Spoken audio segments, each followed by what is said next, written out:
So padayon kita no mga higala sa atuang nga mga pagpangalagad. So ang atong topic karon unsa man kabahin lagi kini sa kining Holy Trinity. No, why did God believe that God is three persons in one God, the Holy Trinity? Nga ba no? In many occasions, to sigon sa atuang nga nasayran, in many occasions God described himself thus. No, sa ato pa sa daghang mga higayon gitawag sa Dios ang iyang kaugalingon ug ingon ni ani no kung atong basahon sa Genesis chapter 1 verse 26 kini nagkanayon unya miingon na usab ang Dios buhaton nato ang tawo sama sa atong dagway siya mao'y magbuot sa mga isda sa mga langgam sa mga kahayupan ug sa tanang ihalas nga mga mananap sa to pa kun ato yung usisahon mga higala gipaklaro gyud sa Ginoo nga daghan sila no miingon man siya nga unya buhaton nato ang tawo sama sa atong dagway. Wala siya miingon nga sama sa akong dagway. Sama sa atong dagway. In other words, more than one. Wala, no? At kini usa na daan sa mga kining gitawag nato og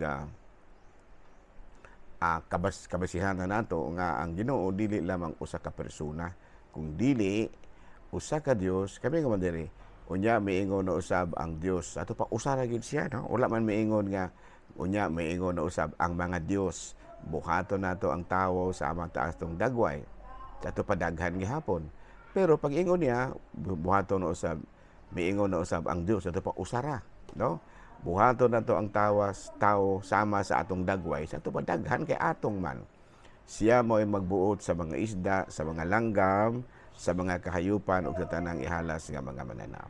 Oh, klaro na no? Sa Isaias kapitulo 9 bersikulo 6, kay natawo alang kanato ang usa ka bata. Gihatag kanato ang usa ka anak lalaki, no? Ug siya ang magbando sa tanan nga ug nganlan siya maalamong magtatambag, Dios nga gamhanan, walay katapusang abahan, prinsipe sa pakigdain. Uy, sa to pa kining anak, no? Kining anak, Diyos po di ay ni. No? Kaya niingon man diri, kay natawo alang kanato ang usa ka bata, gihatag kanato ang usa ka anak nga lalaki, ug siya mo'y magmando sa tanan, ug nganlan siya maalamong magtatambag, Diyos nga gamhanan. So ito pa, kung atong basahon sa Biblia, mga higala, dili ni ingon nga usara siya. No? Daghang gini siya. Unya, niingon sa Salmo, Kapitulo 2, versikulo 7, nag-ingon ang hari, isangyaw ko ang giingon kanako sa Ginoo, ikaw akong anak, ug karong adlaw ako amahan mo na. No? Sa Mateo 3, Kapitulo 16, versikulo 17, sa pagkahuman gayud o bunyag kang Hesus, mihawas siya sa tubig, unya naabli ang langit ug nakita ang Espiritu sa Dios nga mikunsad daw sa lampati.